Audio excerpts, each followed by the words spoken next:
What's going on, everybody? Welcome to the Wreck Nation. Guys, listen, the video that we're getting to today is Thomas Cochrane, craziest sea captain in history. This has been commented since, I want to say, around the beginning of our channel by Leon Cochrane. Okay, hopefully there's a relation. Let us know in the comments, Leon, if you're out there. Hopefully, but we're finally getting to it. Guys, this shows you that I will get to things. It just takes a little bit of time after we get through our regularly scheduled like viewing stuff that to get out there. I try my hardest to get to the comments. So with that in mind, let's go in. I don't know what to expect.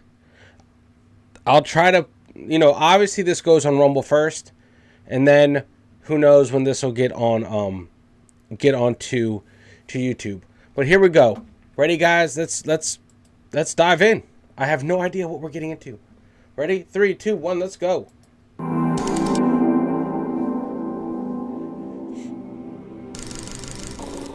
Sometimes the life of a single man can be utterly extraordinary. Such is the case of a certain 19th century Scottish madman whose daring exploits played a crucial role in defeating Napoleon, but also made him a revolutionary war hero in Chile, Peru and Brazil. What? Yet also a man whose utter stubbornness made him the enemy of every superior officer he ever served under. Welcome to our documentary on Lord Thomas Cochrane. Like his style. Already I'm vibing with the character. The single most insane sea captain of the age of sail. Hell yeah. The sponsor of today's video is Sleep Theory, a free-to-download Android and iOS app that can help you develop regular sleep habits and sleep better. Having a regular sleeping schedule is crucial for every aspect of our lives, as our energy levels and mood often depend on it, and if you're suffering... We're going to sit through it, right? I'm going to show, this is the first time Kings and Generals has been on the channel, so I'm going to show it the respect this original content creator deserves, and we're going to keep the ad in. All right, here we go. From staying up late, insomnia, anxiety. If you really want to change and have a healthy sleep schedule, Sleep Theory is your choice.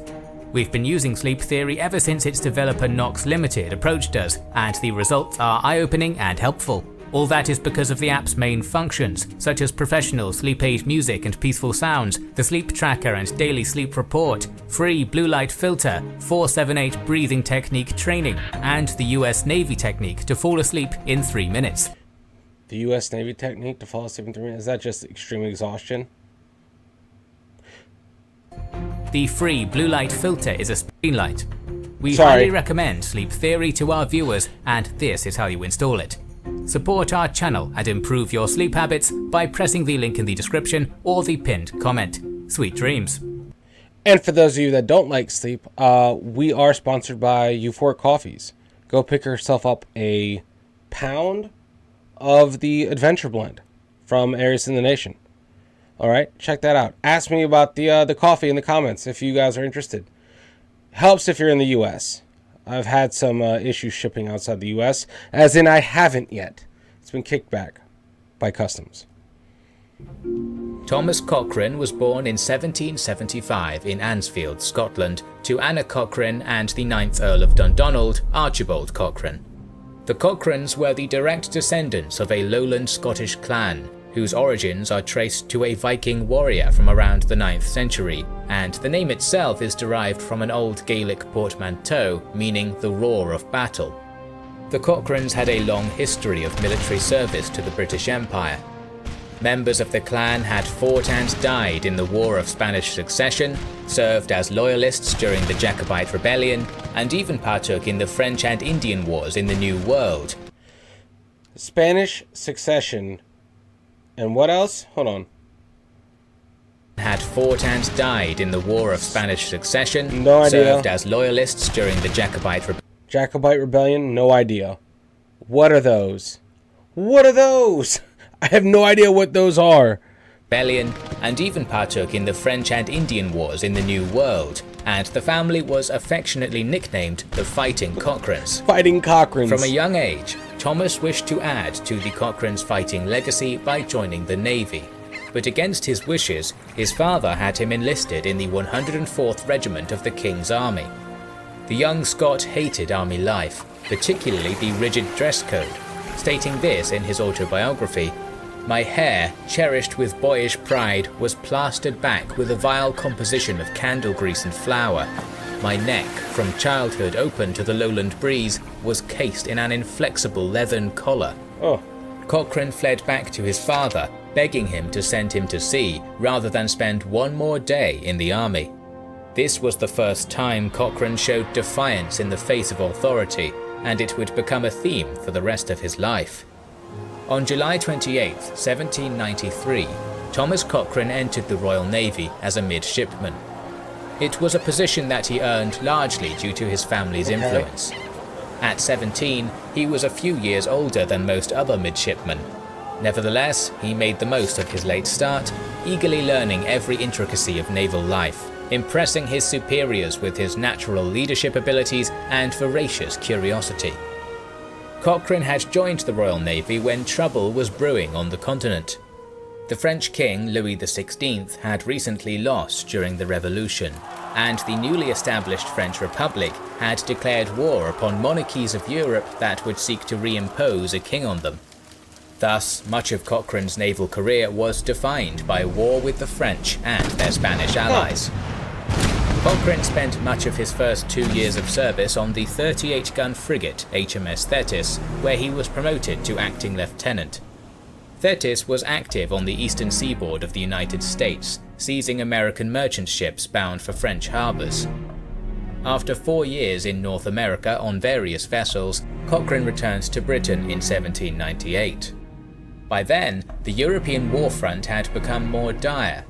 A Corsican artillery officer by the name of Napoleon Bonaparte had risen through the smoke and blood of the Revolution to become a general devastating the British allies. Wow.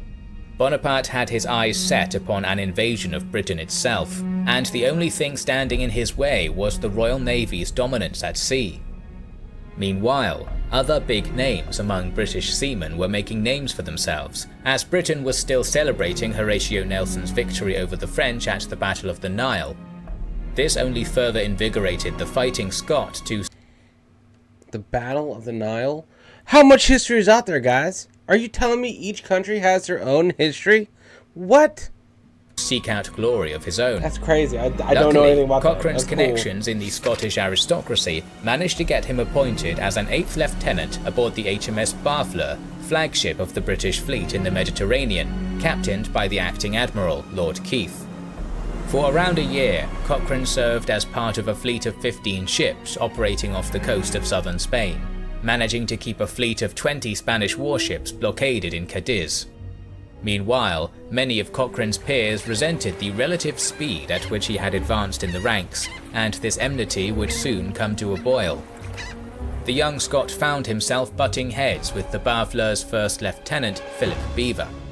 Supposedly, Beaver had confronted Cochrane for reporting himself aboard the ship late after a period of shore leave. Cochrane's prideful nature got the better of him, complaining that he had only been late because he had to change his muddied clothes.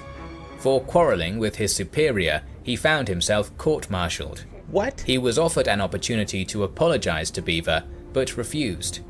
Nevertheless, he was still acquitted by Lord Keith, but the incident would cost him. He was now on his admiral's bad side.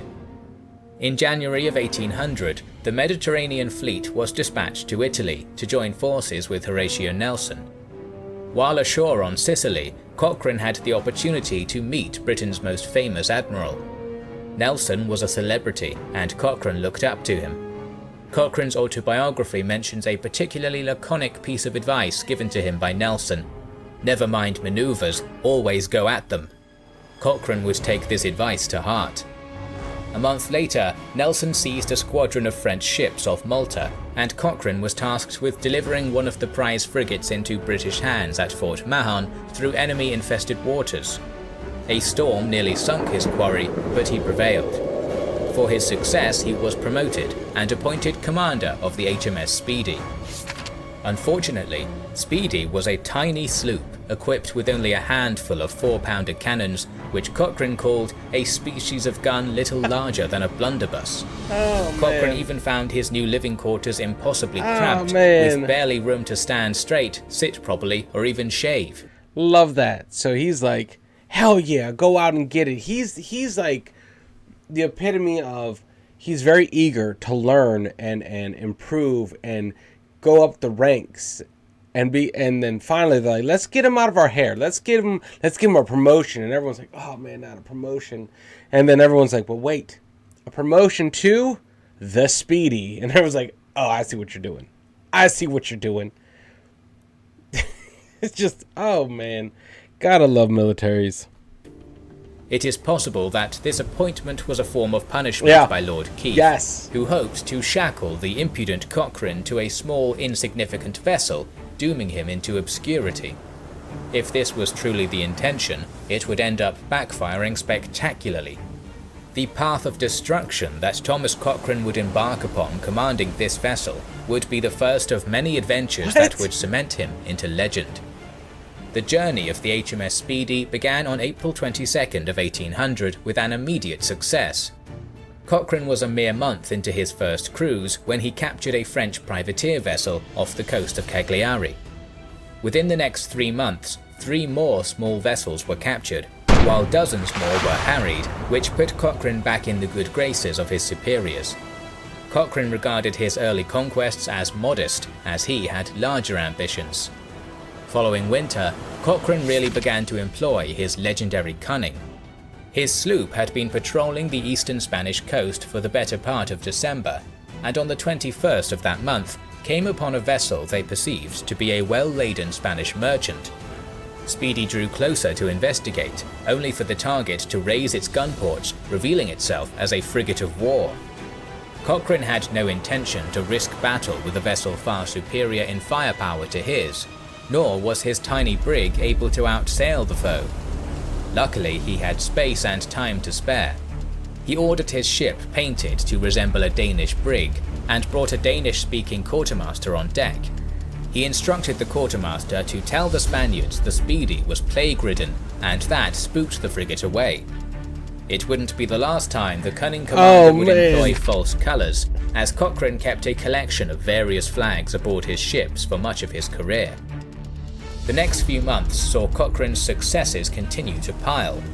Capturing an armed warship is very difficult, yet Cochrane achieved that regularly. His deceptive cunning and clever use of false flags was the key to his success. HMS Speedy travelled at night and attacked at dawn. Her small size allowed her to strike fast and slip away undetected.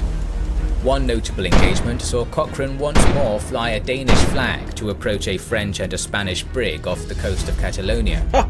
His prey never suspected a thing, and Speedy closed in for the catch, hoisting British colours and capturing both vessels and all 54 men aboard. Cochrane was now known both by his countrymen and their enemies, as his autobiography notes that Speedy's success had made him a marked object of the Spanish naval authorities. His reputation as a maverick would only grow, most notably within the gilded halls of high society.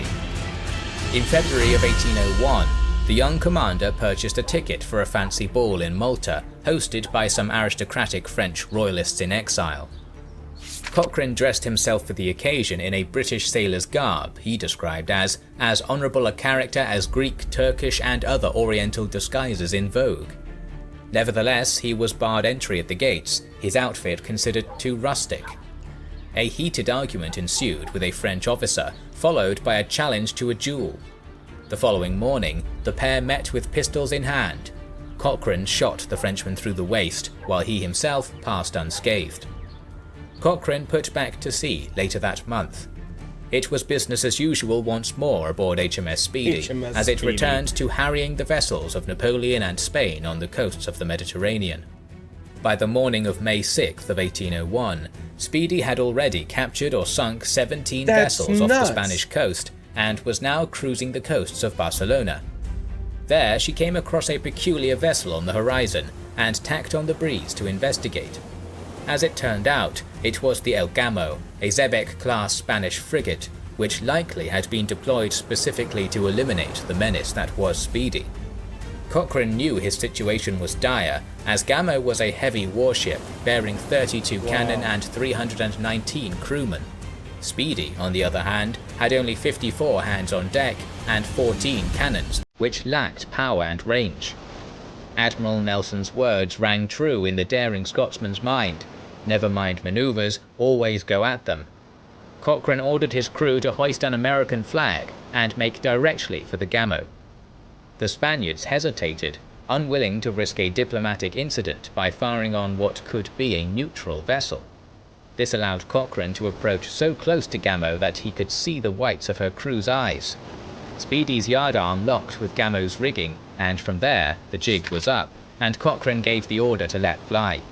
The Union Jack was hoisted, and Speedy unleashed a deadly broadside cannonade at point-blank range. Her guns had been elevated, and unleashed destruction upon the Spanish deck, killing Gamo's captain in the first blast. Speedy's proximity made it so her foe's cannon fired harmlessly over her short deck. Musket fire proved an ineffective tool as well in picking off the battle-hardened British crew.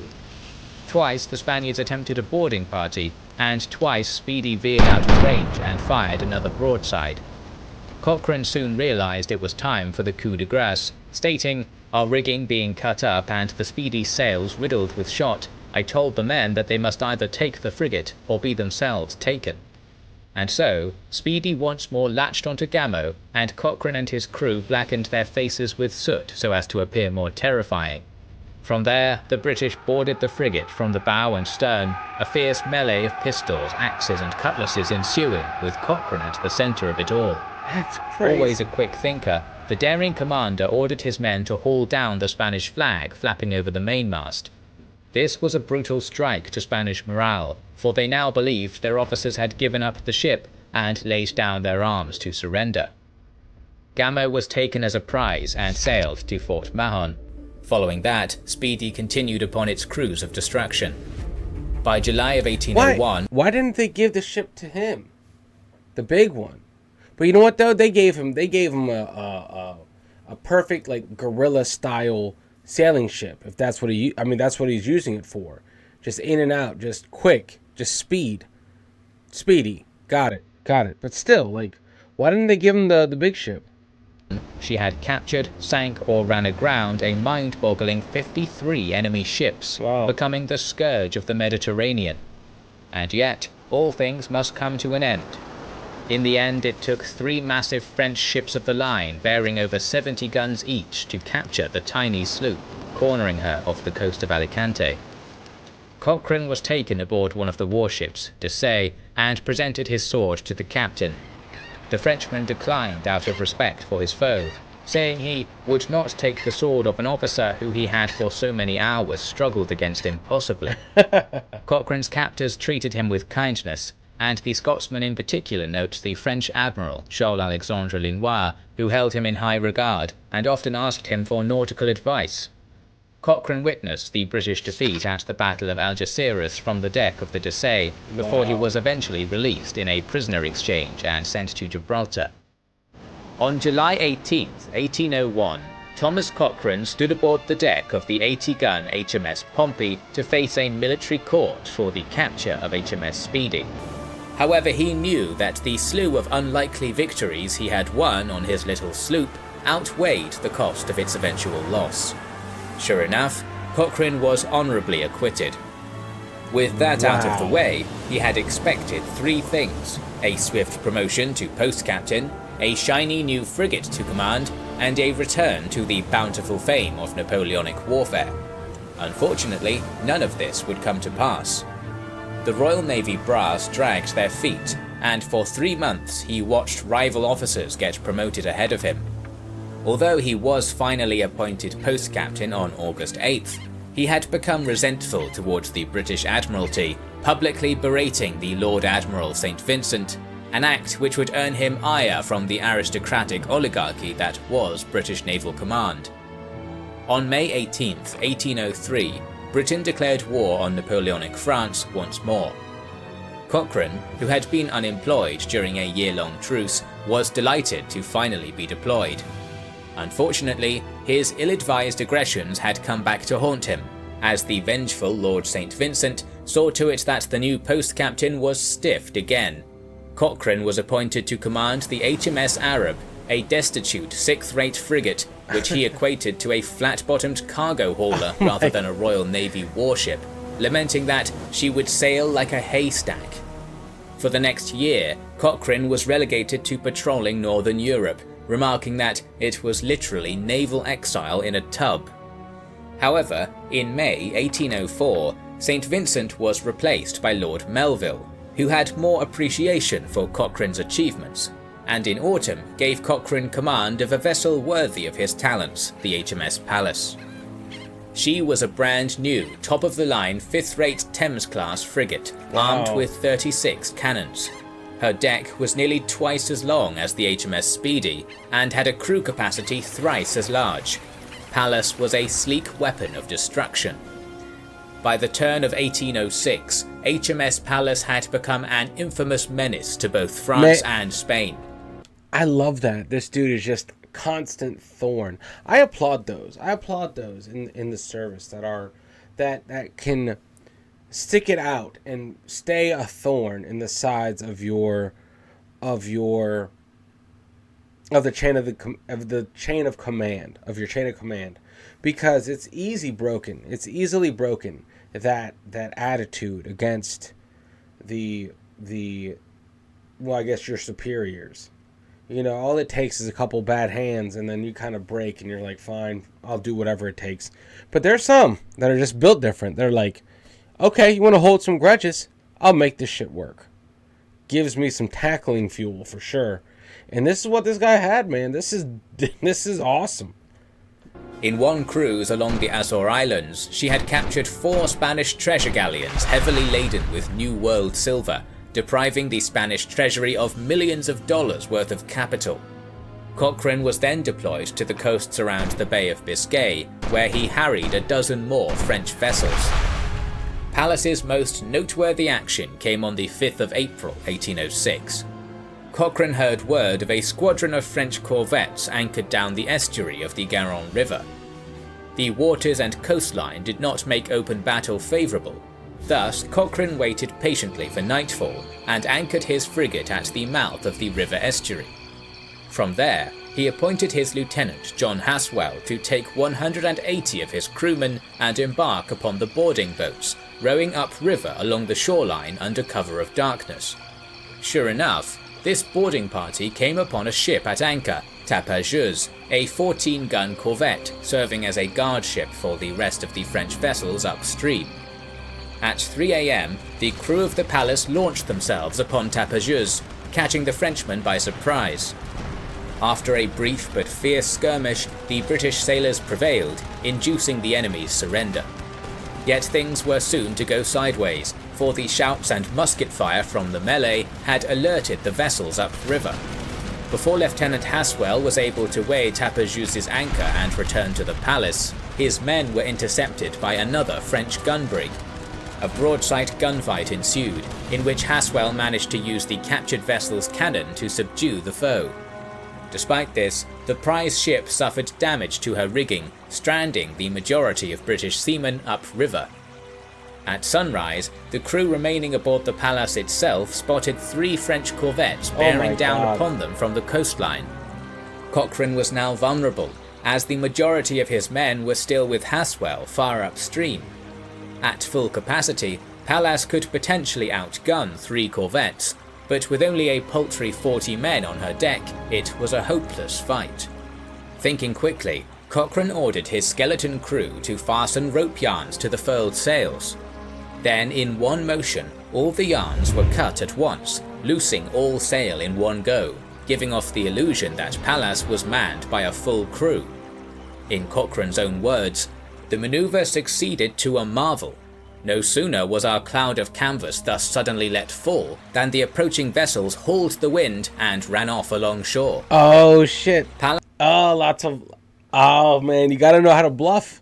You gotta know how to survive, man. And this guy knew how to survive, man. I dig this. Pallas engaged in pursuit, blasting her bow guns into the stern of the first fleeing corvette.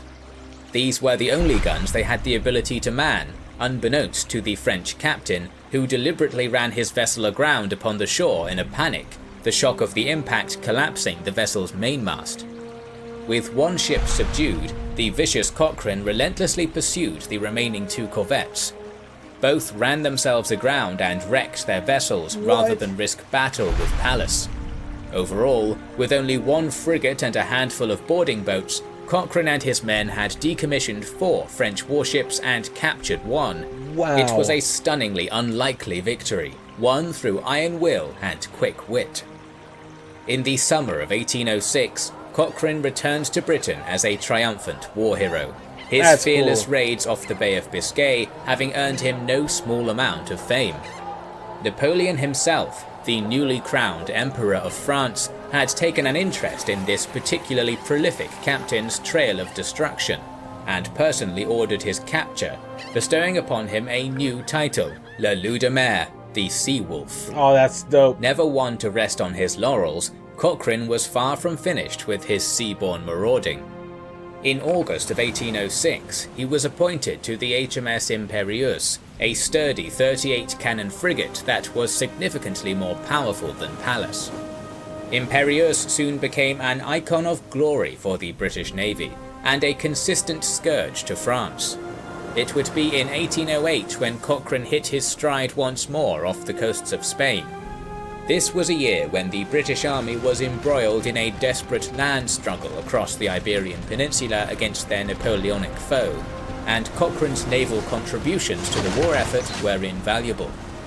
The writings of contemporary novelist Sir Walter Scott emphasise as much, claiming the captain had, with his single ship, kept the whole coast of Languedoc in alarm, destroyed telegraphs of utmost importance to the French, preventing troops being sent from that province into Spain, and excited such dismay that 2,000 men were drawn from Figueras to oppose him, men who otherwise would have been marching further into the peninsula. Despite his success, Cochrane continued to lament upon the lack of recognition he received from the British Admiralty, often claiming in his autobiography that they not only failed to give him any praise, but in fact cheated him and his crew out of their rightfully earned prize money. What prize money? The Imperieuse sailed for Munga. Prize money? Was there a bounty on ships then? At a Catalonian fortress under the occupation of French troops under General Duchesne. With the help of Catalan guerrillas, he launched a 2-pronged assault on the coastal battery, capturing it soundly. He would later go on to seize and decipher French codebooks and occupy Fort Trinidad, causing invaluable losses in French manpower, intelligence, resources, and time. To many among friend and foe, the Sea Wolf had become larger than life, more vengeful spirit than man. It was this reputation that would see him conscripted into the largest fleet engagement of his life, a contest that would serve as the climax to his naval boldness and the peak of his hubris, the Battle of Basque Roads. In spring of 1809, a Royal Navy fleet was being hastily assembled by one Admiral Gambier in order to confront a French flotilla that had escaped a British blockade in Brest and now lay anchored in the well-protected mouth of the River Charente, a region known as Basque Roads. The French intention was to escape into the open Atlantic and harry British interests in the West Indies, which the British under no circumstances could allow. To this end, the Admiralty directly sought out its most dauntless post-captain. Cochrane's reputation as... What is a post-captain? What is a post-captain? I don't know. Guys, this is not my forte. Right, a post-captain, so he's not really a real captain? He's an after-captain? He's not a pre-captain? I don't know. As a maverick made using him a risky gamble. But his daring nature and unquestionable naval genius were exactly what the Royal Navy needed to complete the total destruction of the French Atlantic Fleet. At the Palace of Whitehall, Cochrane met with First Admiral Lord Mulgrave, who asked for the Scotsman's personal advice. The idea of using fire ships was put on the table, and Cochrane insisted that the plan would only work if supplemented by ships laden with explosives and rockets to further eliminate the enemy's ability to resist amidst fire and chaos. Satisfied with this plan, Lord Mulgrave ordered Cochrane to join Admiral Gambier's fleet at Basque Roads and personally lead the fireship's charge. This dismayed the Scotsman, who personally despised Admiral Gambier, believing him to be the exact breed of corrupt aristocrat who had so often hampered his career. Despite his insistence, Mulgrave would not rescind the order, and Cochrane begrudgingly sailed Imperieuse to join the British war fleet. Cochrane arrived at Basque Roads on April 3rd, and found his suspicions of Admiral Gambier had proven to hold warrant. Gambier was a vacillating commander, an evangelical Christian who insisted on distributing religious tracts to his men, making them study them rather than actively planning an attack. The arrival and appointment of Lord Cochrane as head of the coming assault did not help matters.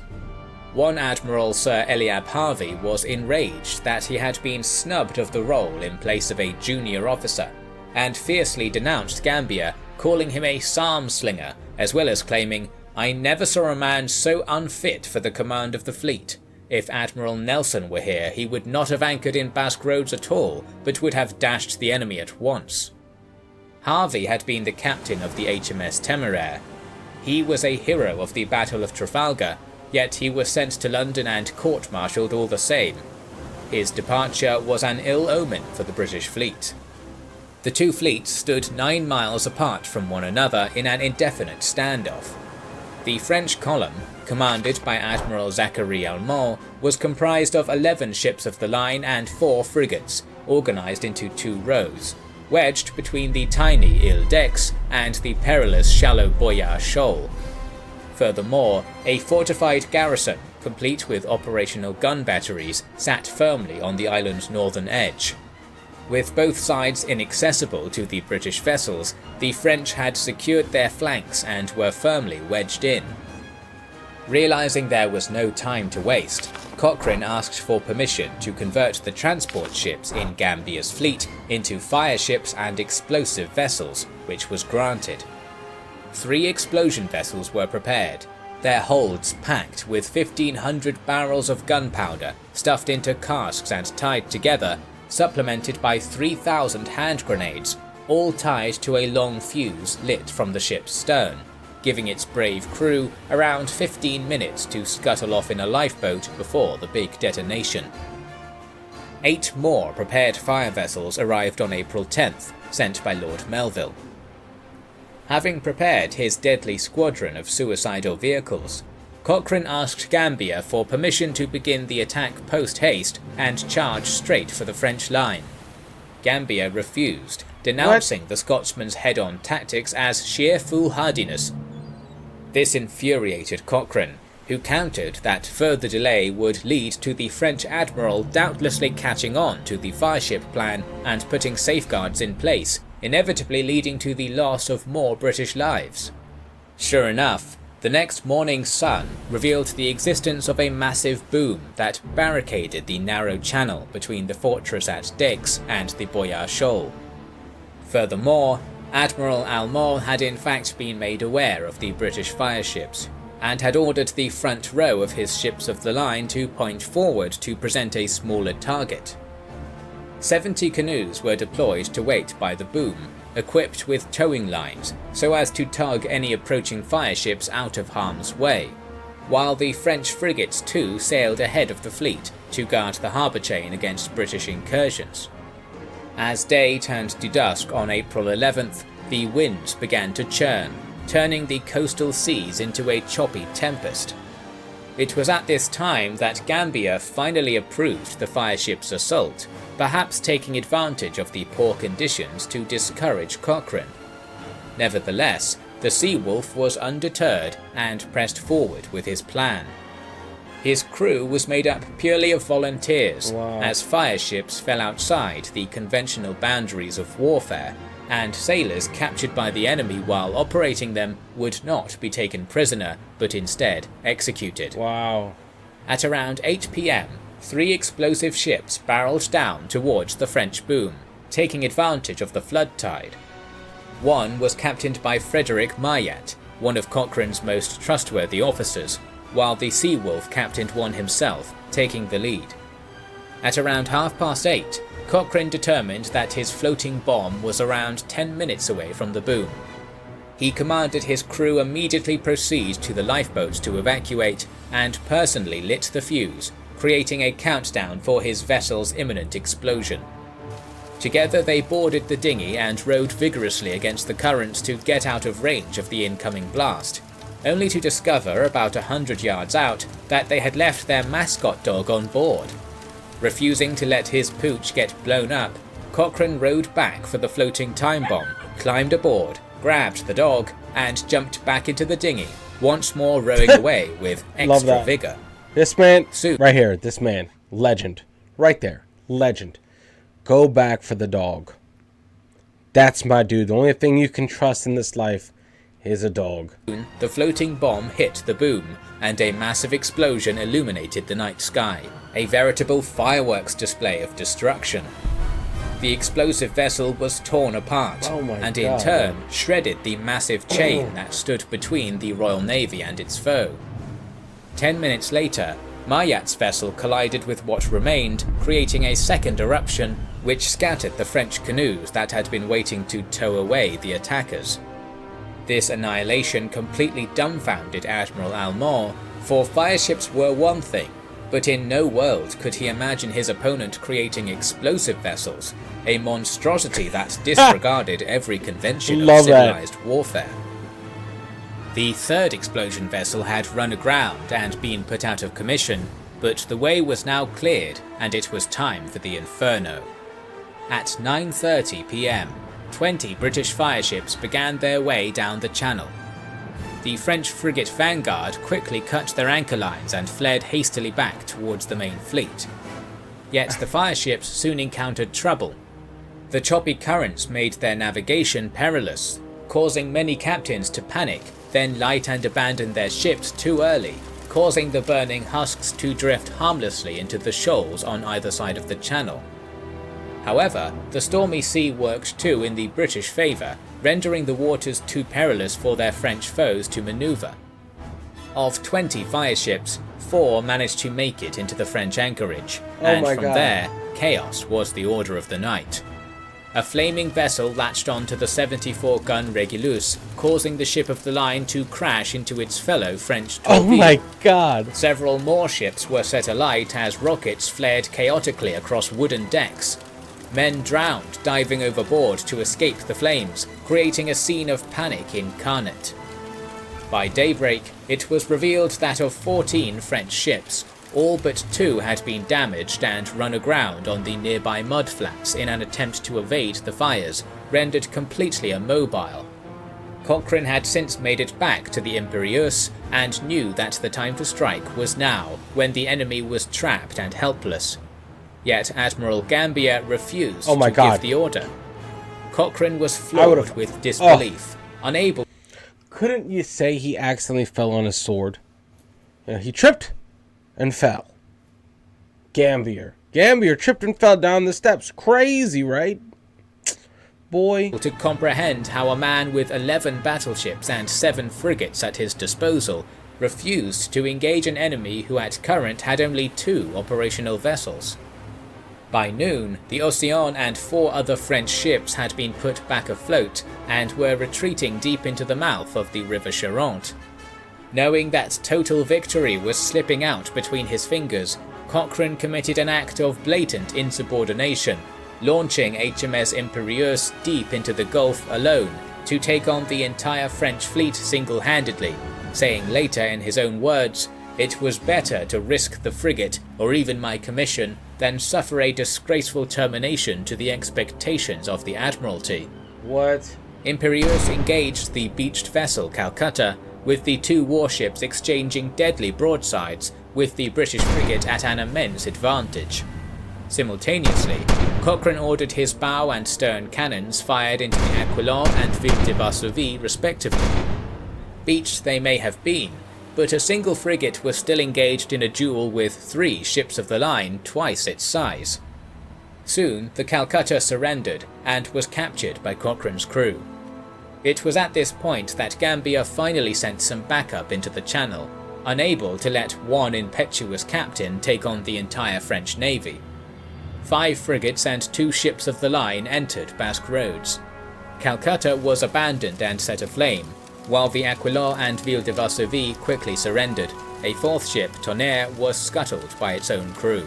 The Battle of Basque Roads was undoubtedly a victory for the Royal Navy, who had sunk 3 French ships of the line, a 4th rate and a frigate, all while losing only 30 men and no ships of their own.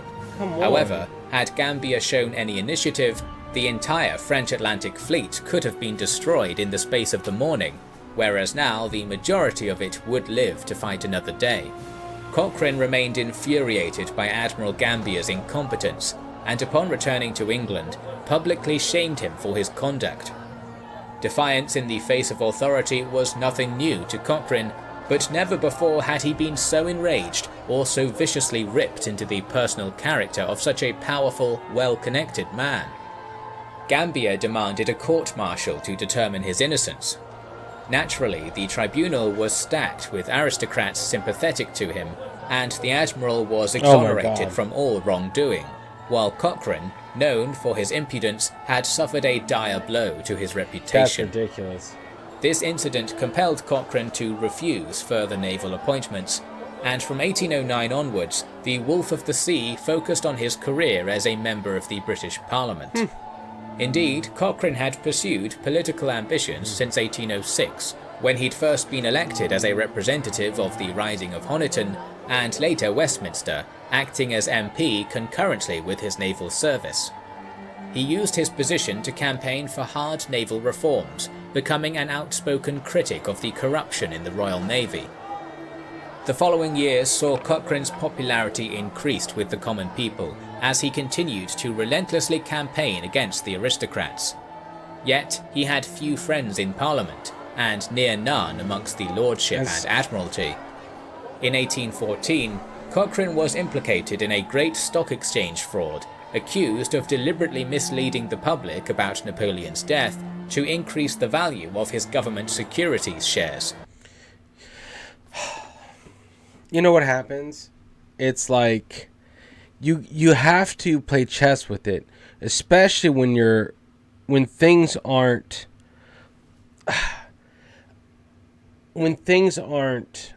going your way. Let's say you don't have a dog in the fight. Let's say you're leading with emotion. You're leading with rage, right? Leading with frustration. You can't let that cloud your judgment. You got to play chess, and that's hard for these kind of main characters to do, is play chess. They're about results and taking action. They don't know how to play the long game, the long con. They don't know how to get people on board. And yeah, the cards were stacked against him. As soon as he entered the fight, he wasn't in the business of making friends. He was in the business of getting results. But you have to learn how to make friends. You got to learn how to make friends, especially if you want to change some shit, like real shit. Yeah.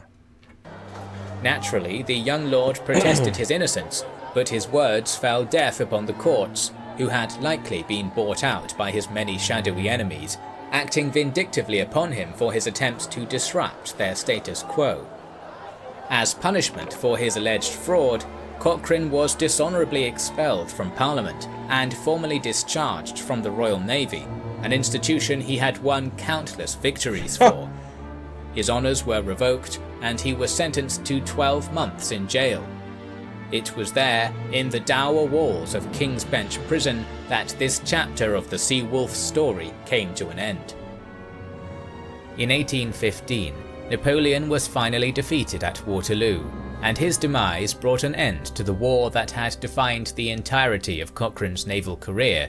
But the disgraced Scotsman was unable to bask in this glory, having been left to rot in prison. Never one to accept his fate, Cochrane escaped from King's Bench in March of 1815, scaling down the prison walls from a 3-story window using a contraband rope. Instead of fleeing, he went to Westminster and demanded his seat in the House of Commons, where he had served before his unceremonious conviction in the Great Stock Exchange fraud. Unsurprisingly, he was promptly arrested and thrown back into jail. Cochrane was released in June upon finishing his sentence and rejoined his family. In the years since his resignation from the Royal Navy, he had married a woman named Kitty and they had a son, Thomas Jr. In 1818, Cochrane was approached by the representative of Chile in London, Don José Alvarez. At this time, Chile was a rebel nation fighting for its freedom against Spain. The aftermath of Napoleon's demise saw much of South America rise in open rebellion against the Spanish Empire, fighting in wars made iconic by the likes of Simón Bolívar, who at present was engaged in a struggle to establish republics in Colombia and Bolivia. Chile had enjoyed much success in this regard. Under the leadership of the General José de San Martin and the Irish-descended commander Bernardo O'Higgins, much of inland Chile had been liberated. However, at sea, the Spanish were still strong. Held up in the highly fortified coastal fortresses from Peru to Patagonia, they threatened the new republic with a counter-revolutionary strike. Ambassador Alvarez had specifically sought out Cochrane and implored him on behalf of the Commander-in-Chief of the Chilean Republic, O'Higgins, to assume command of the Chilean Navy and drive the Spanish from their coasts. On August 15, 1818, Cochrane departed for Chile with his family. On November 29th, Cochrane came upon the docks of Valparaiso, the provisional capital of the Republic. Soon he was introduced to the Chilean Navy. It was not much, consisting merely of 3 frigates, 3 brigs and a sloop. The largest ship was a 50-gunner, O'Higgins, named after Chile's commander-in-chief. Cochrane made this vessel into his flagship. On January 16, 1819, Cochrane set sail upon his first South American campaign. To his great irritation, he found out that his 5-year-old son had enthusiastically stowed himself aboard his flagship. By the time the child had been discovered, it was too late to turn back. He begrudgingly allowed his son to stay aboard, where the sailors outfitted the boy as a midshipman.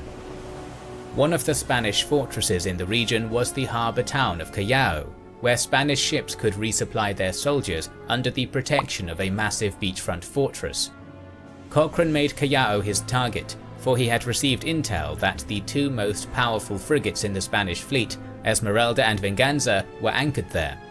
In February, they arrived at the town, which conveniently was celebrating a carnival.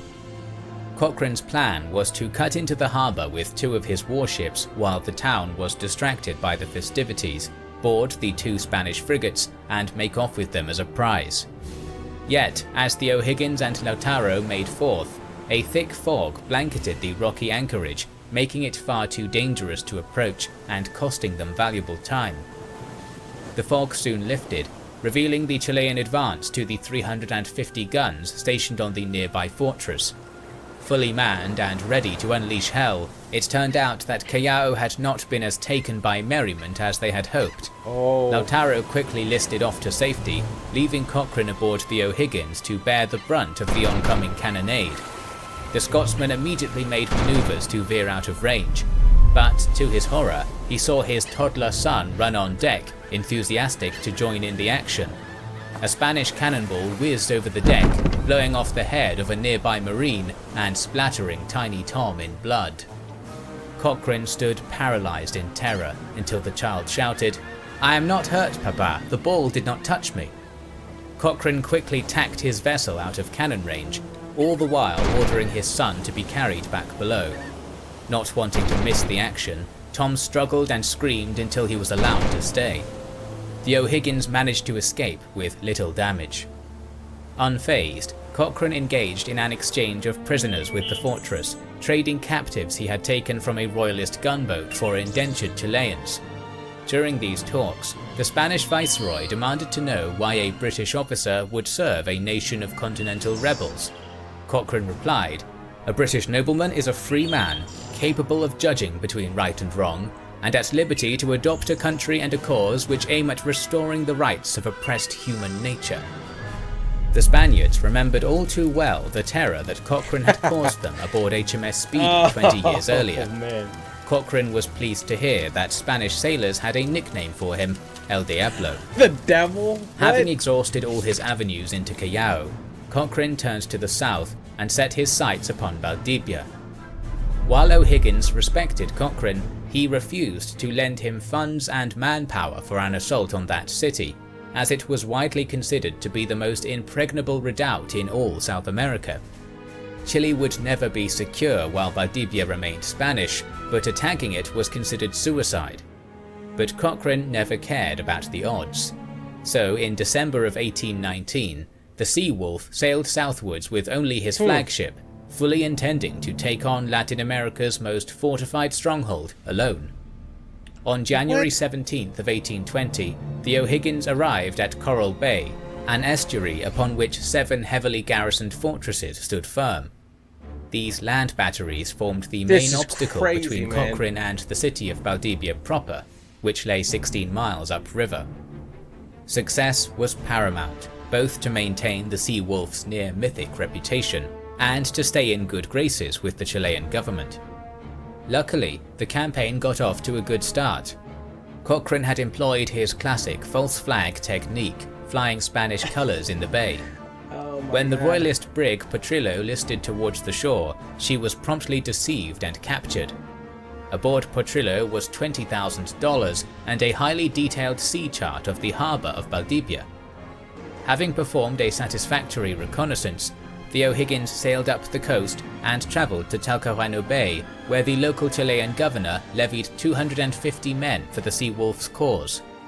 Cochrane also managed to recruit the services of 2 schooners, the Montezuma and Intrepido. Together they sailed southwards once more, knowing that 350 sailors in 3 wooden ships were about to face down 2,000 soldiers stationed across 7 fortresses of stone. After being briefly run aground by a rogue wind on the island of Quiriquina, the O'Higgins managed to get back afloat through some vigorous bilge pumping and Cochrane's personal carpentry skills. However, the ship remained damaged, and the water that flooded the hull had ruined the powder magazine and most of the ammunition aboard. Undeterred, Cochrane simply convinced his crew they would find victory through use of their bayonets alone. The frigate rendezvoused back with the 2 schooners. The crew of the leaking O'Higgins was transferred to the Montezuma and Intrepido, both of whom docked just off Fort Ingles at the mouth of the river Valdivia, flying Spanish colours so not to alert the defenders inside. Cochrane had realised that most of the enemy fortresses were designed to repel a seaward assault, and a land attack might have the element of surprise. As he explained to his crew, operations unexpected by the enemy are, when well executed, almost certain to succeed, whatever may be the odds. On the afternoon of February 3rd, the Spaniards demanded the 2 vessels identify themselves. Cochrane sent an officer ashore to parley with the Spaniards in Fort Ingles, claiming they had been blown off course from a Spanish squadron rounding Cape Horn. The Spaniards didn't buy this story, and at precisely 4 p.m. opened fire on Intrepido, breaching its hull and killing 2 soldiers. Cochrane was forced to order the immediate commencement of his assault. To that aim, a vanguard was formed. 44 Marines, led by English-born Major William Miller, were boarded upon a canoe and began a perilous approach upon the beach of Fort Ingles. The Spaniards sent out an advanced contingent of 75 soldiers, launching volley after volley of musket fire upon the Chilean boat. A handful of Marines were killed, but the rowers pressed on bravely under fire. Eventually reaching the shore, Major Miller led a fierce bayonet charge upon the enemy, routing the Spanish force back into their fort. A tentative beachhead had been established. Soon, night had fallen, and the second phase of Cochrane's plan fell into motion. Under the cover of darkness, 250 Chilean soldiers were quickly ferried onto the beach. Guided by a captured Spaniard, they climbed the rocky bluffs onto the grassy heights upon which the fort stood. From there, the assault team split into 2 commands. The The first approached the seaward wall of Fort Ingles, making as much noise as possible, whooping, hollering, and firing their muskets into the air while remaining out of gunfire range. They had precious little ammunition, but Cochrane knew that this bluff was crucial to his success, for the second contingent had begun circling around to the fortress's inland face. They stalked silently through the darkness, whatever sound they made drowned out by the cacophony of their comrades in front of the fort. They concealed themselves within a grove of trees, trained their sights upon the distracted Spanish soldiers on the seaward wall, and unleashed a devastating musket volley with the last of their remaining dry powder.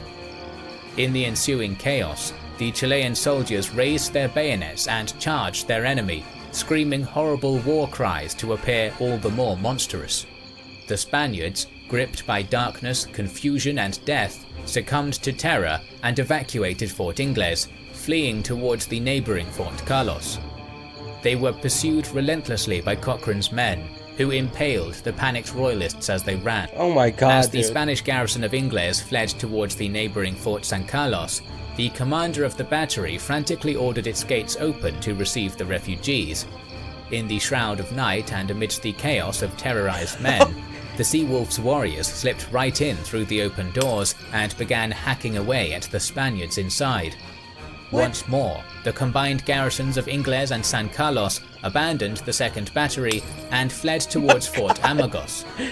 The contest continued as an almost comical game of dominoes, as Fort Amagos suffered the very same fate that San Carlos had before it. Chilean soldiers slipped through the open gates meant to bring sanctuary to their fleeing victims, and began ruthlessly hacking away at the souls within. Despite outnumbering the Chileans 6-1, the Spaniards had been wholly routed by a foe who in their eyes could be no less than the devil itself. By the time Fort Amagos had been subdued, Cochrane's men had killed 100 Spaniards and taken captive 100 more. They moved on to Fort Chorocomayo, which was situated inland on a hill. Unlike the three forts before it, Chorocomayo offered token resistance, but was eventually overcome by the ferocity of the Seawolf's marines. When the sun rose on the morning of February the 4th, 4 out of the 7 fortresses were in Chilean hands. Absolutely stunned by this humiliating defeat, Spanish morale was at an all-time low. The fortresses on the eastern half of the harbour put up an unconvincing fight, opening fire upon the Montezuma and Intrepido as they sailed into the bay. However, when the O'Higgins reared its imposing hull within sight of Fort Niebla, the last of the Spanish resolve broke, for they believed Cochrane would shell them with the captured artillery from Fort Chorocomayo. This, compounded with the firepower and inevitable reinforcements aboard the 50-gun frigate, made further resistance futile. In reality, this was yet another bluff, for the O'Higgins had no reinforcements aboard, nor was it in any state to fight. Nevertheless, the Spaniards abandoned the eastern forts, and all of Coral Bay was now in Cochrane's hands. This man. What? Oh my god. Talk about main character plot armor, dude. What? Total, he had lost only 26 men. Cochrane now advanced down the river to launch his assault upon the city itself, only to find that the Spanish governor had looted everything of value in his township and fled with his garrison. The city of Valdivia was now officially in Chilean hands. Wow.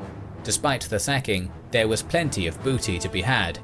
Bountiful amounts of arms, munitions and currency were seized from the fortresses, amounting to loot of the most promising proportions. More importantly, the last Spanish stronghold in Chile had been eliminated, eliminating the final holdout of colonial power in the south of the continent. This victory effectively secured the long-term future of Chilean independence and won them their autonomy over their coast and southern frontier. It was the greatest victory that Lord Thomas Cochrane would win on South American soil. That's amazing, dude. Cochrane then returned to Valparaiso. The Chilean government had assumed he would fail in his Valdivian campaign, and had preemptively prepared to court-martial him for insubordination. Learning that he had succeeded, they quickly backpedaled and publicly honoured the Scotsman's victory. To follow up his triumph at Valdivia, Cochrane turned his attention back northwards to Peru. More specifically, the harbour of Callao, a stronghold which thus far had managed to defy him. On August 21st, 1820, the Seawolf departed Valparaiso at the head of the entire Chilean naval squadron. Aboard with him was the esteemed General San Jose de San Martin, alongside 4,200 of his troops, which made up the bulk of the Chilean army. Ultimately, their goal was the conquest of Lima, the Peruvian capital city that sat adjacent to Callao. Cochrane soon developed friction with San Martin. The Chilean general refused to commit his men to an all-out assault upon their main objective. Instead, he disembarked his men at various ports hundreds of miles from both Lima and Callao, stalling for weeks at a time and accomplishing very little. Believing San Martin to be of feeble military mind, Cochrane cut off from the main Chilean force and made directly for Callao with only 3 vessels, O'Higgins, Lautaro and Independencia. He told San Martin that he intended to blockade the port and thereby isolate Lima by sea. But this was not the truth, as Cochrane was planning something much bolder. He had suspected that the Spanish frigate Esmeralda was still anchored at Callao, and upon reaching the port, his suspicions were confirmed. To launch a frontal assault upon the coastal fortresses in the bay would be suicide, and Cochrane's previous attempts to do so had taught him as much. However, the Esmeralda was the most powerful Spanish warship on South America's Pacific coast. If he could launch a stealth assault upon the frigate and snatch her out from under the cannons of Callao, it would be a mortal blow to royalist naval power in Peru. The plan was simple in execution. Under the cover of darkness, a quiet boarding party would row into the harbour aboard small launch craft, board and subdue the crew of the Esmeralda as they slept, and make off with the prize frigate while the harbour fortress remained none the wiser. At midnight, the attack commenced. The Seawolf's crew embarked upon 14 canoes. They rowed harmlessly past 2 neutral vessels, the American Macedonia and the British Iberian. Soon enough, the boarding skiffs reached Esmeralda and began scaling its hull via the frigate's main chains. Cochrane was put in a perilous situation when the deck watchman heard the clanking of chains and raised the alarm. Esmeralda had now been alerted, and the attackers had no time to waste. Cochrane heaved himself onto the deck, only to be struck upon the forehead by the butt of a sentry's musket. He fell unceremoniously back onto the skiff below, but flung himself right back upon the chains, climbing the frigate's hull once more. This time, he shot the sentry with his pistol and launched himself onto the gangway, bellowing loudly, "Up, my lads, she's ours!" Wow. Chileans swarmed upon the Esmeralda, routing the Spanish crew to the forecastle bow, where they rallied and unleashed a volley of musket fire upon the boarding party. Cochrane was shot in the thigh, but pressed on. The remaining Spaniards were soon routed, diving overboard or submitting to capture. The Esmeralda was in Cochrane's hands. By now, the fortress had been well alerted and began opening fire upon the captured frigate. Wow. The Seawolf's crew set to work, unfurling the sail and hastily sailing their prize out of the harbour. In yet another stroke of cunning, Cochrane ordered Esmeralda's tail lights to be raised in an identical pattern to the neutral Hyperion and Macedonia, making it indistinguishable from the two. Oh my god! Unable to risk firing upon neutral vessels, the Spaniards could do nothing but helplessly watch their strongest warship slip out between their fingers. The capture of the Esmeralda functionally crippled the Spanish navy west of Cape Horn. Cochrane was now the master of the coasts and proceeded to blockade Callao. The Spaniards within, now cut off entirely by both land and sea, realized that their options were to surrender or starve. After only a month, the defenders within the fortress deserted and joined the Chilean Republic. General San Martin, meanwhile, had gained little with his ground force that besieged Lima. He devoted his efforts into inciting the local native populations to rebel against the Spaniards, but that failed. Cochrane became wary of San Martin, believing that the general was deliberately keeping his army intact to seize control of the nation when it was time. Frustrated, Cochrane offered to lead the assault on Lima himself, but was denied. He then requested that the general at least lend him 600 men, which was reluctantly agreed. Cochrane took to his ships and proceeded to harass the nearby Spanish coast. The royalists in Lima had their supply lines all but shredded by the Wolf's prowl, and after 3 months, the Spaniards' resolve finally broke, and they surrendered the city. On the 28th of July 1821, General San Martin marched into Lima and declared the independence of the nation of Peru. On July 17th, Cochrane himself entered the newly liberated metropolis and was given a hero's welcome by the local citizenry. The Scotsman had come a long way since his fall from grace, once more reclaiming his status as a military legend. Yet with this triumph loomed the shadow of future conflict, for just as Cochrane had suspected, José de San Martin had been appointed the supreme protector of Peru. But following their victory, the rifts between them had begun to grow. San Martin had essentially established himself as a dictator, which he saw as a pragmatic necessity. The war had left Peru in chaos, and a heavy hand was needed to prevent widespread looting, food shortages, and general anarchy. Cochrane, however, saw San Martin as a traitor who had betrayed his oath to establish a liberal democracy in lands freed from Spain. In his eyes, Peru had simply traded one absolute tyrant for another. It didn't help that Cochrane and his crew had not been properly paid by San Martin, who argued that it was Chilean responsibility to do so, not Peru's.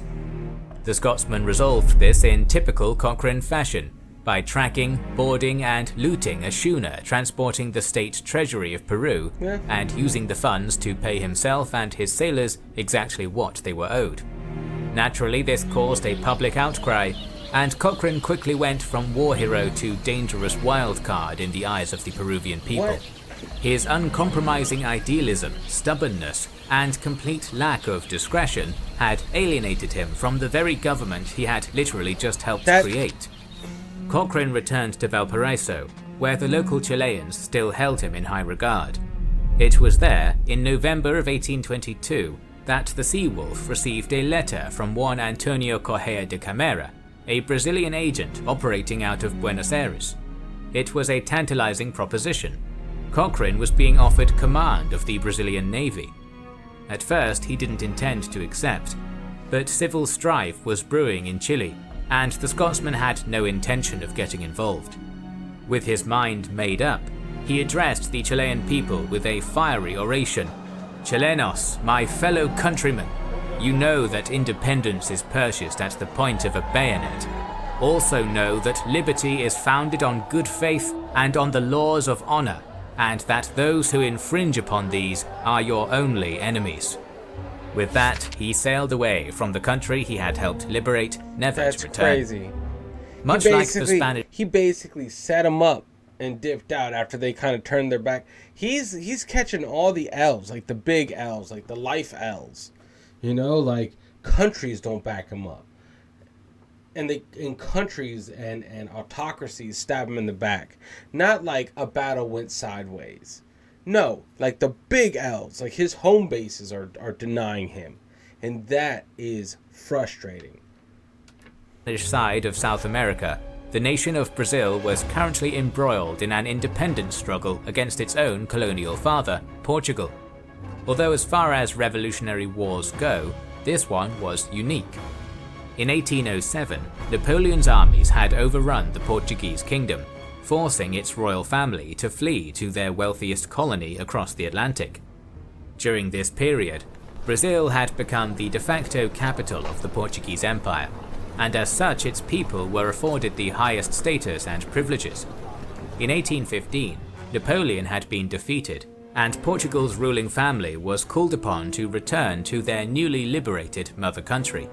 King João IV went home, leaving his son Pedro to rule Brazil on his behalf. King João soon began rolling back the privileges the aristocracy of Brazil had been enjoying, reverting its status back to a subordinate colony. But the Brazilians had had a taste of liberty, and now called for rebellion. It would be an unlikely man that would rise to lead the revolution, the young prince, Pedro. Despite being heir to the throne of Portugal, he had spent most of his life in Brazil and cared deeply for his adopted homeland. so Pedro made the slightly unorthodox move of seceding from his own royal line, declaring independence or death for Brazil. Before long he was crowned as the new nation's first emperor. In the spring of 1823, Cochrane arrived in Rio de Janeiro. By then, the young Emperor Pedro had more or less secured the independence of the southern half of his realm, but the Portuguese still remained in control of the northern regions of Bahia and Maranhão. Cochrane received a brief audience with the emperor, who accompanied him to survey the ships that would be under his command. It was a modest but functioning navy, consisting of 3 frigates, 2 corvettes, 3 brigs, and a handful of schooners. Cochrane's flagship was the fleet's only ship of the line, a 64-gunner named Pedro Primeiro. In April, Cochrane was deployed northwards for the first time. His initial target was the seaport of Salvador, capital of the province of Bahia, and the most powerful stronghold in Brazil, which was still in Portuguese hands. The city was currently besieged on the landward side by the forces of Emperor Pedro, so Cochrane blockaded the harbour with 5 of his ships to prevent the city being resupplied by sea. The Seawolf knew that the reliability of his crew was tenuous at best. During colonial times, Brazilians had been shunted from maritime jobs in favour of Portuguese-born sailors, so the new empire faced a severe lack of reliable mariners. Man. Cochrane's ships were manned primarily by English and American mercenaries, African freedmen recently liberated from slavery, and Portuguese nationals who were poorly paid and treated with suspicion. Cochrane knew he could depend on the Anglophones, and the Africans were a wild card, but the disgruntled Portuguese labourers were highly untrustworthy. He didn't have much time to address his misgivings, as on the 4th of May, a squadron of 13 Portuguese warships appeared on the horizon, intent to relieve the naval blockade of Salvador. As usual, Cochrane was outnumbered 2 to 1. Equally as usual, the Seawolf's answer to this dilemma was to abandon all caution and charge headlong into the enemy. As the Portuguese fleet hastily arranged themselves into a line of battle, the Pedro Primeiro barreled in between their formation, isolating 4 Portuguese vessels from the main body of their fleet. Immediately, Cochrane sent a flag signal to the rest of the ships to descend upon the isolated enemy vessels, but disaster struck. The disgruntled Portuguese aboard the Brazilian ships had decided that since their pay was so meagre, they may as well revert their loyalties back to their mother country. They refused to engage in battle, and Pedro Primeiro was left to fight the entire enemy fleet alone. To make a dire situation worse, Cochrane soon found that there were saboteurs aboard his own ship. 2 Portuguese labourers had imprisoned the Pedro Primeiro's powder monkeys below deck, preventing crucial gunpowder from being transported to the gun decks and rendering his ship unable to effectively return fire at the enemy. The conspirators were captured, but even Cochrane had to admit that there was no way he could earn any victory out of this humiliation. The Seawolf was forced to order a hasty retreat after what had been a humbling and unceremonious defeat. Following this major setback, Cochrane drastically rearranged the personnel in his fleet. The Englishmen, Americans, loyal Brazilians and Black Marines were all concentrated aboard his flagship and 2 frigates. It would be with this greatly reduced but overall more reliable fleet that Cochrane would proceed with the war. On the night of June 12th, Cochrane disguised the Pedro Primeiro as an English merchant ship and sailed into Salvador harbour, performing reconnaissance in order to plan an attack using an old but reliable trick of his, fire ships. Cochrane's presence was soon discovered, but it worked in his favour. The citizens of Salvador were already exhausted from a year of being besieged, and when they found out it was the Seawolf himself at their seaward gate, they became gripped in terror, their minds taken by whatever crazy plan the infamous Scotch... This man was the original Leroy Jenkins. Thomas Cochrane, aka Leroy Jenkins, and had up his sleeve. This guy, man. The townsfolk had lost all desire to continue the fight, and pleaded with the Portuguese governor to finally abandon the coastal stronghold. On July 7, 1823, the Portuguese garrison assembled into a convoy of ships and left Bahia for good, sailing back to their mother country aboard 17 warships and 75 transport vessels. We can only imagine what sort of sinister grin might have creeped upon Cochrane's lips as his prey exposed themselves on the open ocean. Before long he unfurled his flagship's sails and descended upon the fleeing Portuguese like a wolf upon a flock of sheep. Within months, Cochrane had all but eviscerated King João's navy, relentlessly pursuing them across the Atlantic, isolating and picking off enemy warships one by one with only 3 vessels at his command. In total, the Scotsman and his subordinates had captured over 30 Portuguese ships and taken over 2,000 enemy soldiers prisoner. Following this utter devastation of Portuguese sea power, Cochrane proceeded to São Luís, the capital of the province of Maranhão. With only his flagship, he boldly sailed within range of the town's guns, and sent his captain ashore to treat with the local commandant. Cochrane's message was simple. Bahia had been liberated, the Portuguese fleet had been destroyed, and a massive Brazilian fleet was on its way, descending down upon Maranhão. This was a huge bluff, since no such Brazilian fleet existed. Nevertheless, the Portuguese garrison swallowed the bait, hook, line and sinker. The next day, the local junta and the town bishop came aboard the Pedro I, forsaking Portugal and swearing allegiance to the Brazilian emperor. Cochrane's men promptly took total control of the town, seized all its munitions, and commandeered all the ships in its harbour.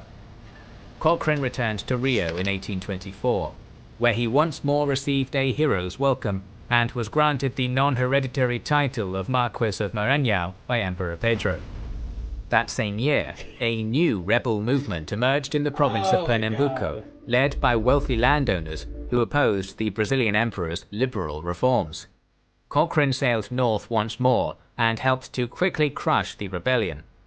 At this point, the Sea Wolf had cemented himself as an eternal hero in the ethnogenesis of Brazilian nationhood, much like he had done in Chile and Peru. Unfortunately, Cochrane had developed a nasty little habit of becoming a nation's most celebrated war hero, only to immediately alienate said nation's government with his bullheadedness, and this Brazilian episode would end much like his Spanish-American escapades did.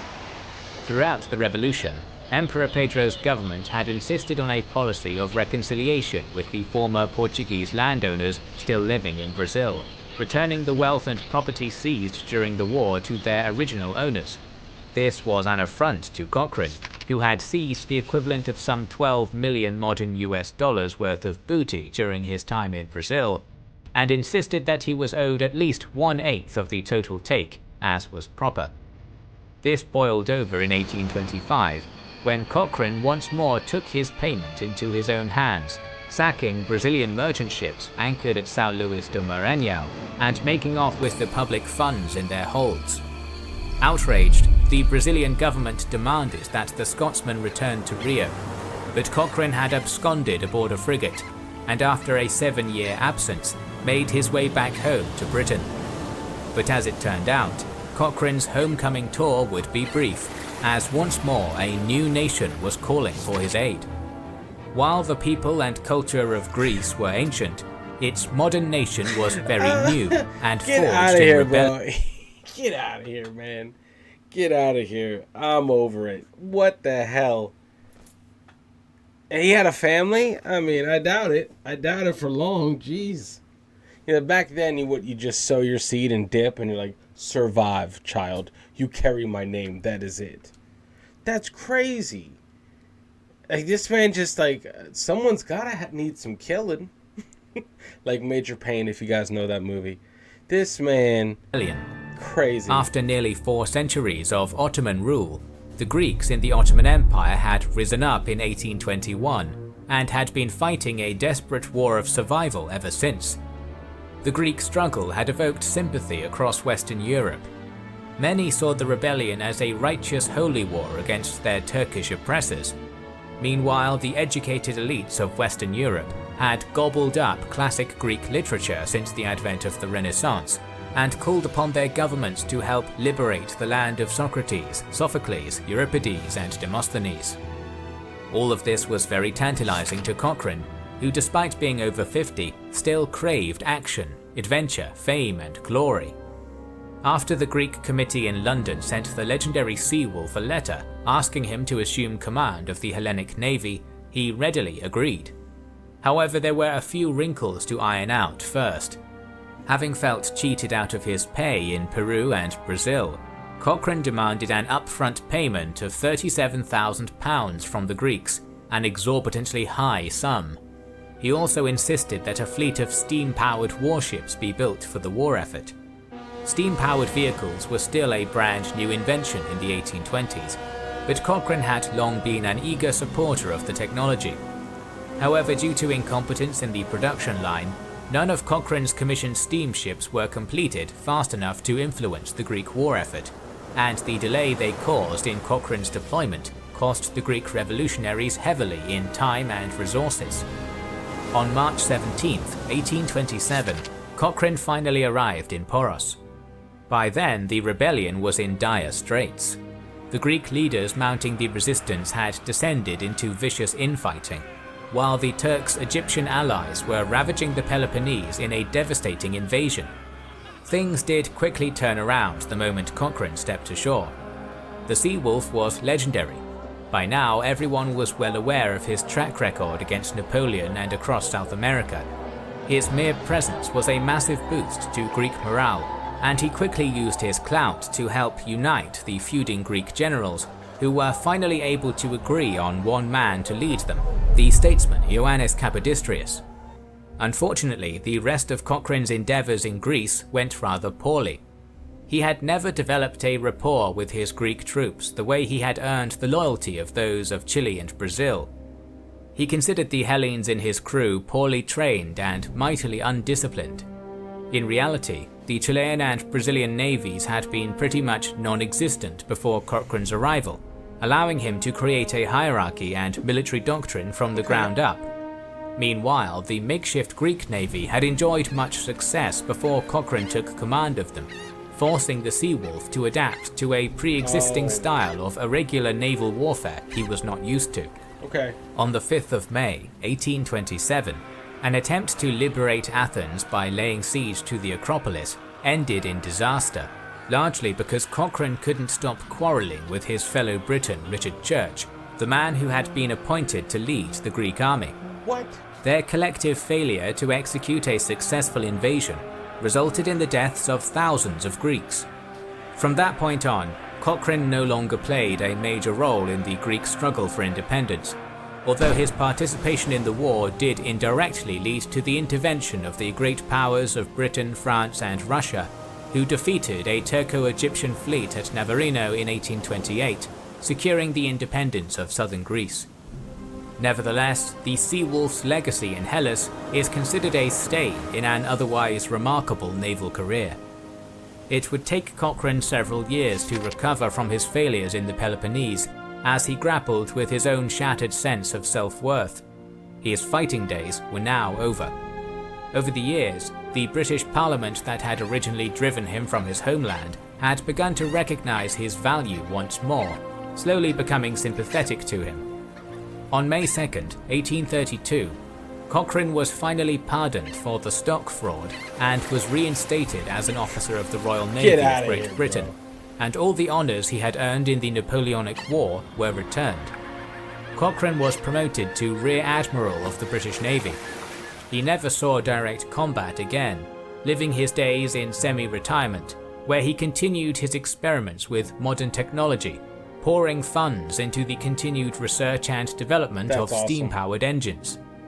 One of Cochrane's many legacies today is that of a pioneer of military technology, and he is widely considered to be one of the more influential men who helped Britain transition from the age of sail into the age of steam.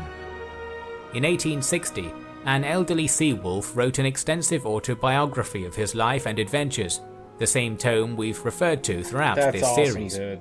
That same year, his health began to deteriorate, and on the 31st of October, while undergoing a risky surgery for kidney stones, he passed away at the age of 85. That's a crazy old age. The legacy of the Seawolf still casts a shadow upon the nations for whom he served. In Britain, he is considered perhaps the single most daring commander of the Age of Sail. and his adventures have directly inspired famous naval fiction such as the Horatio Hornblower series, as well as Master and Commander. In Chile, 6 vessels, dozens of streets, and a small town all bear his name, while a striking monument in Valparaiso has immortalized his role in the freedom of the country. Each year in May, representatives of the Chilean Navy hold a wreath-laying ceremony at his grave.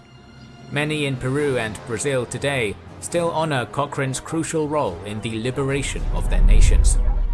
Thus ends our video on Thomas Cochrane, but we always have more stories to tell, so make sure you are subscribed and have pressed the bell button. Please. Man, come on. What did you guys think about that? That was riveting watching. I am here for that. That was dope. Listen, Leon Cochrane. If you have any ties to Thomas Cochrane, the original Leroy Jenkins, let me know in the comments. Guys, this was awesome. This did not feel like almost an hour and a half. This was great. This was phenomenal. Guys, much love. Thank you for rocking with me. Guys, this is proof. I do get to the comments. Just, you guys got to give me some time. I know the comments keep coming in faster than content can go out. So, with that being said, much love. Make sure you unplug. Do something legendary. And I will see you all in the next video. Later, guys.